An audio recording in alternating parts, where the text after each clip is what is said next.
Dobrodošli u moj drugi tutorial. Danas ću vam pokazati kako da efikasnije radite sa tekstom. Prvo ću vam pokazati kretanje kroz tekst. Znači najlakše kretanje kroz tekst je klikom. Znači gde kliknete tu će se pojaviti kursor i tu možete krenuti da radite sa tekstom. Dalje imamo kretanje strelicama. Znači kada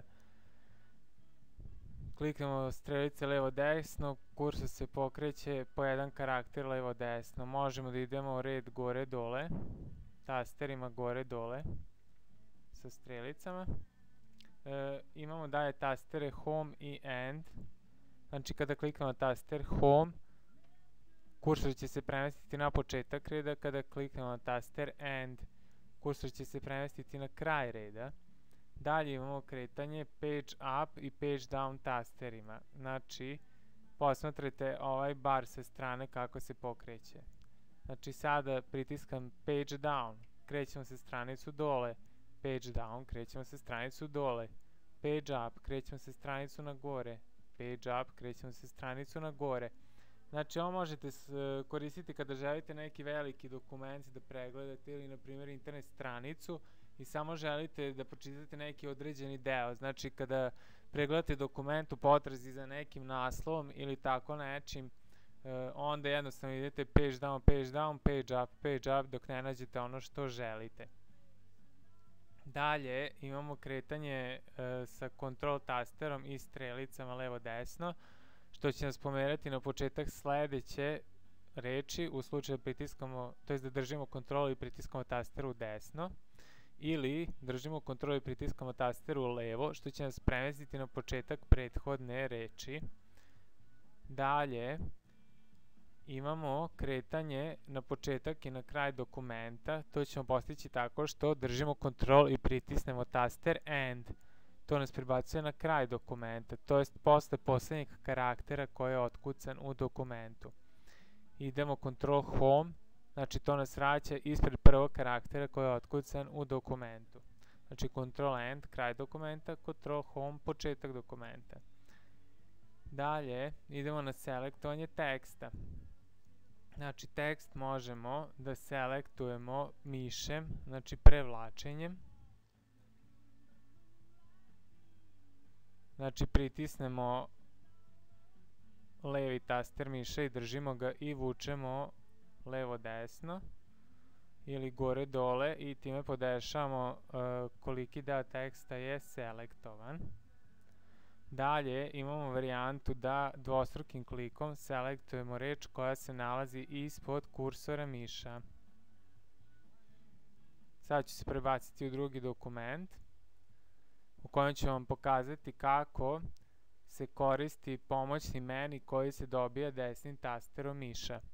Znači prvo ćemo vam pokazati opciju Copy. Selektovat ću ovu poslednju rečenicu. Tako. Znači držim miša i prevlačim. Desnim klikom pozvat ćemo pomoćni meni i odabrat ćemo opciju Copy. Time smo ovaj tekst koji je bio selektovan prebacili u memoriju računara. Sada desnim pozivamo pomoćni meni i pritiskom na Paste ili ti prebaci, prebacujemo taj tekst iz memorije računara u dokument. Ovo možemo učiniti neograničen broj puta. Znači dokle god se nešto novo ne selektuje i ne prebaci u memoriju računara, taj tekst će stojati u memoriji računara. Imamo i opciju Cut. To je opcija koja odseca deo teksta koji se selektovan u dokumentu i prebacuje ga u memoriju računara. Taj isti tekst će se iz memorije računara prebaciti opet u dokument opcijom Paste. Dalje, u desni klik u pomoćnom meniju imamo opciju Undo. Znači sada ću skloniti ovu poslednju stvar koju sam uradio, to je da sam dva puta dodao ovaj tekst, znači sada ću ga skloniti.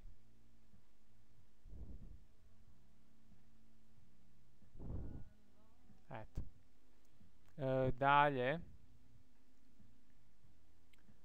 imamo prečice na tastaturi. Znači, kada kliknemo negde gde se nalazi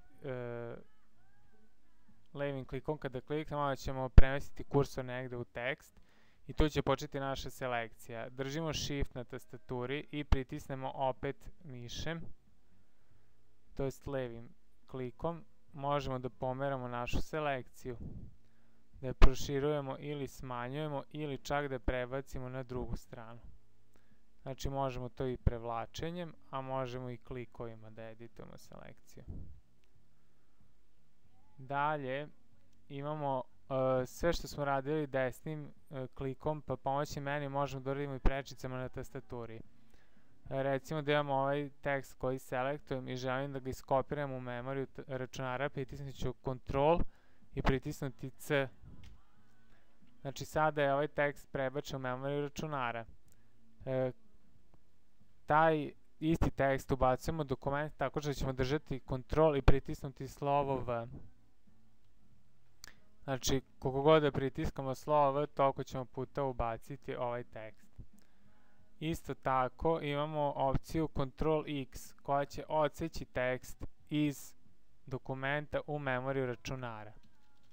Znači, taj isti tekst možemo opet prebacimo sa držanjem Ctrl tastera i pritiskom na slovo V.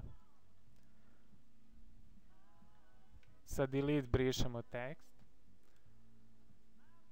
Dalje imamo kombinaciju tastera Ctrl i slova A. Time selektujemo sav tekst u dokumentu. Recimo sa Delete da ga obrišem i sa Ctrl i Z taj ceo tekst ćemo vratiti opet unazad. Znači, poslednji korak koji smo uradili će biti vraćen. Dalje imamo opcije napredne selekcije. Znači, kada klikamo negde u tekst i želimo da selektujemo, na primjer, jedan karakter, to ćemo učiniti tako što ćemo držati Shift i strelicama selektovati sve karaktere koje želimo da budu u okviru selekcije.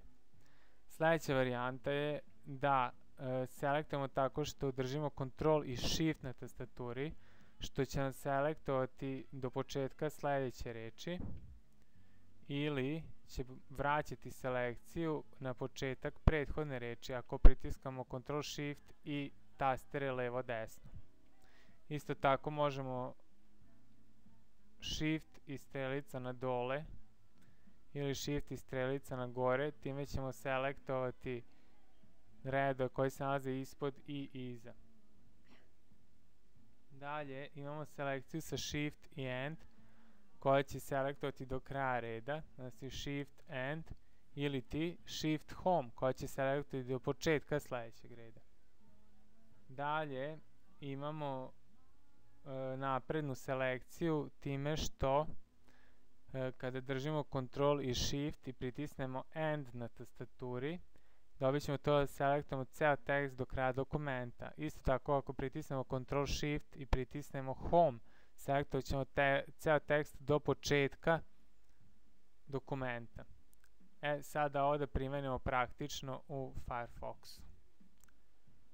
Znači, recimo da želim da nađem neki video na YouTube-u. Želim da nađem video.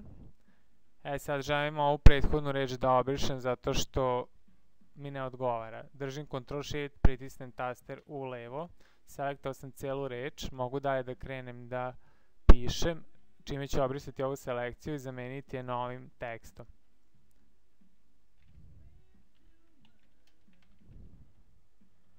Ako želim da selektujem sve do početka, držim Shift i pritisnem Home, što će selektovati sve do početka ovog teksta.